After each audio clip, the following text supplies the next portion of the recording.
Everybody, it's Jason with Parallel Reality coming back with you today with an article from The Federalist. This is dated April 30th, and I'm not sure if any of you out there saw this, but I saw this and I was like, what a ridiculous human being, but I think we already knew that about Joy Reid. It says, historical illiterates like Joy Reid think more diversity would have saved the Roman Empire. And if you know anything about the Roman Empire, well, they let in a lot of people and gave them, and eventually granted them citizenship that essentially would have been that era's version of illegal immigrants.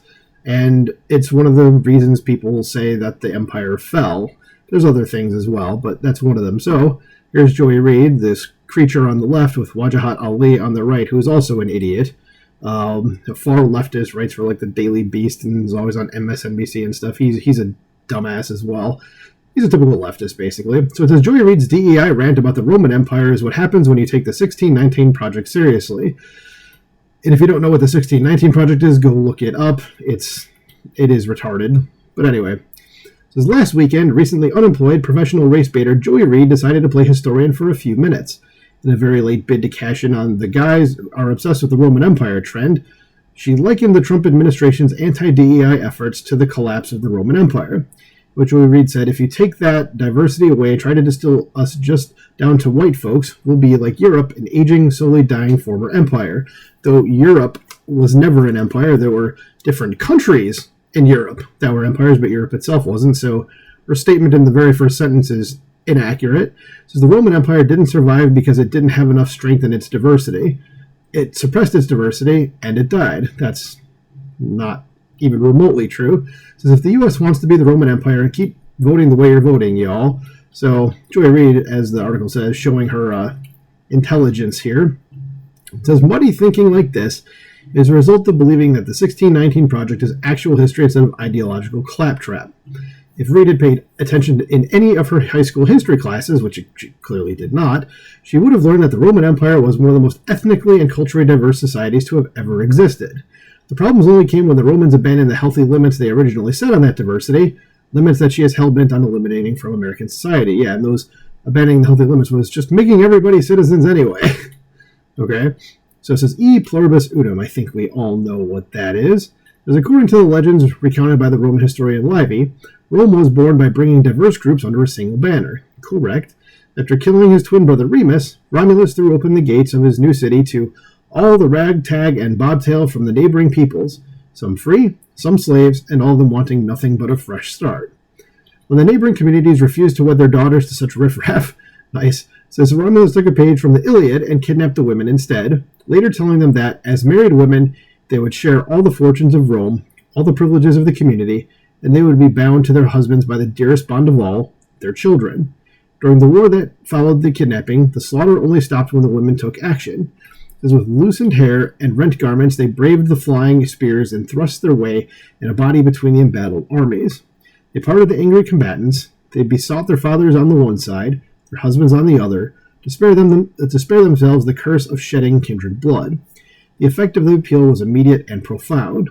Silence fell and not a man moved. A moment later, the rival captain stepped forward to conclude a peace. Indeed, they went further. The two states were united under a single government, with Rome as the seat of power. This early unity, born out of blood and lust, became Rome's greatest asset.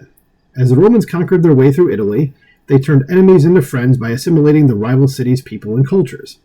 Rather than simply demanding tribute as the Persians had, the Romans asked others to buy into their success, rewarding loyal service with political rights within Roman government. The ultimate prize was Roman citizenship itself, which opened the corridors of power to those born outside of Rome. This forethought forged a bond between Rome and her Italian allies that even the mighty Hannibal could not break. When Rome expanded outside of Italy during the Punic Wars, it was built on these successes by embracing a healthy form of multiculturalism while providing tangible benefits to its subjects. For instance, the Romans didn't care what gods you worshipped. Indeed, they regularly adopted foreign gods into their own pantheon, so as long as you honored those of Rome as well. And when cultural differences made such ecumenism impossible, as in first-century Judea, the practical Romans made specific exceptions to maintain the peace, though Jewish nationalism ultimately doomed these efforts. In short, the Romans created an empire that was open to all ethnicities so long as those ethnicities embraced the cultural identity of being Roman, a forerunner of the melting pot approach adopted by the United States until very recently. It says the dangers of unlimited diversity. As the wheel started coming off the Roman chariot during the 3rd century AD, and that's when they started doing what we're going to come into here, what I mentioned already. It says, faced with a military manpower crisis, does sound familiar? Emperors started settling Germanic tribes on the Roman sides of the Rhine and Danube rivers in return for their help with securing those borders in Europe. Sorry, throat's getting a little scratchy. So despite serving alongside Roman legionaries, these tribes, known as foederati, were permitted to rule their own territories under their own laws. There was little, if any, of the extensive yet limited assimilation that marked the heyday of the empire. In its place were islands of Germanic culture that were often hostile to Roman society. 2 centuries later, this unchecked diversity bore bitter fruits. Pressured from the east by the Huns, the Germanic tribes fled over the rivers while their cousins held the doors open for them. Roman efforts to stem the tide proved futile. In 410, the Visigoths, under their king Alaric, sacked Rome itself, forcing the government to accept them as foederati.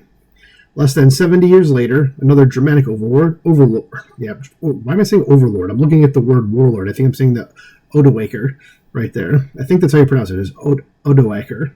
I've heard it before, and I just don't remember, but I think that's it. So Odoaker sent the diadem and purple toga of the Western Emperor to Constantinople, a clear statement that Roman civilization no longer ruled Western Europe. That was when the Western Roman Empire fell. Then he sent the garments over to Constantinople, which was the new Rome. That was their new capital city, and that was the capital city of the Eastern Roman Empire. So it says the unlearned lessons of history. As this second, far more destructive form of diversity is the natural result of the Democrat Party's obsession with identity politics. Instead of the American ethnic and cultural melting pot of the 19th and 20th centuries, leftists like Reid desire to establish a wide range of new federati unencumbered by any obligation to unify. Says this is why Democrats are resisting the Trump administration's recent push to establish English, the primary vehicle of American culture, as our country's official language. It's why they howl about cultural appropriation when white Americans adopt ethnically diverse hairstyles, clothing, and cuisine. It's why we have a black national anthem that must now be performed in addition to the Star-Spangled Banner at the Super Bowl. And it's why Democrat politicos are now calling for an alleged wife-beating member of MS-13 who entered our country illegally to be returned to Maryland. Thucydides wrote his history of the Peloponnesian War in the hopes that it would be judged useful by those inquirers who desire an exact knowledge of the past as an aid to understanding of the future.